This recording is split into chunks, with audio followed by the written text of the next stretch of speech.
Parlons d'entrepreneuriat dans ce journal avec iGet Service, une entreprise éditrice et propriétaire d'une plateforme nommée Adzik sur la toile.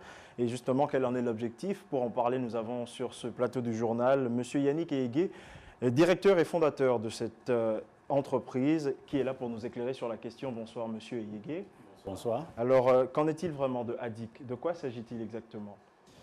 Alors Adzik, c'est tout simplement une réponse à un besoin que nous avons identifié il y a 2 ans maintenant sur l'industrie culturelle en Afrique, globalement. Et donc on s'est rendu compte qu'on a une industrie culturelle qui est très créative, très riche, qui édite du contenu de manière très soutenue et de bonne qualité. Mais ce contenu-là se vend difficilement, accède directement au marché en fait.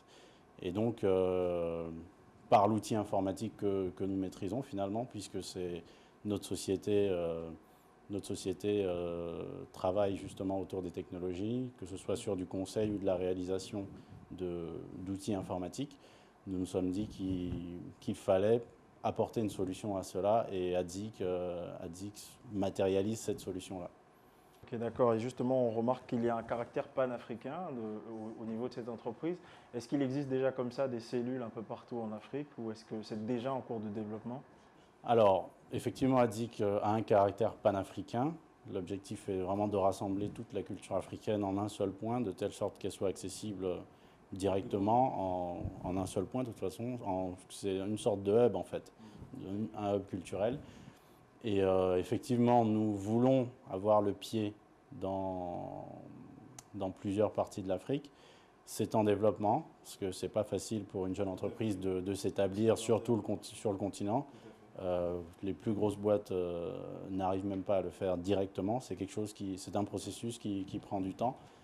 Mais grâce à l'Internet et à l'informatique, on arrive à toucher, à passer au-delà des frontières très facilement en fait.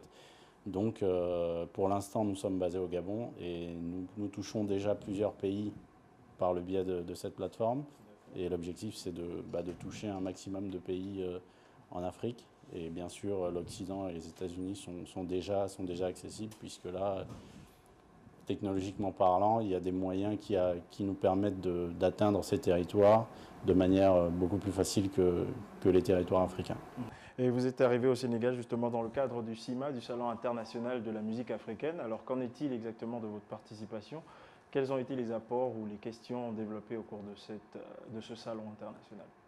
Alors le CIMA a été une expérience bénéfique pour Adzik, parce qu'on a pu se rendre compte que les constats qu'on avait faits il y a 2 ans maintenant se vérifiaient tout simplement. On s'est rendu compte qu'on était vraiment au cœur en phase avec le besoin et que la solution qu'on apportait répond vraiment aux attentes de nos créateurs culturels ici. Donc ça nous a aussi permis de rencontrer pas mal de monde, pas mal de personnes de l'industrie culturelle, d'échanger et même de commencer à ouvrir la porte à d'autres projets, toujours pour connecter les pays africains et pour se servir de la culture finalement comme, je dirais, une arme de construction massive. Parce que la culture, c'est une base qui peut nous permettre de construire beaucoup de choses. Et c'est la seule chose aujourd'hui que tous les peuples du monde détiennent encore. C'est quelque chose qui ne leur a pas encore été arraché.